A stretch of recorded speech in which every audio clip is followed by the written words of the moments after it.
guys, welcome back to the channel. In today's video we will be cooking fajitas. As you all can see right now, I'm just showing you all what type of meats I will be cooking and everything that I have bought from the store. It's pretty simple. I did let my meat soak in the marinade that I'm making now. It just consists of lime, orange juice, a whole lot of like citrus, just to give it the flavor and make everything come together. And I think I also put lemons in that as well. But yeah, it's just a marinade. It's very optional. You don't have to do that.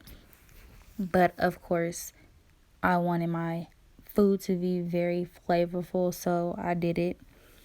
The rest of this video is very self-explanatory. You all will be able to watch me cook and see the results of everything and see how everything turned out. And thank you all for watching, and I hope you all enjoyed this video.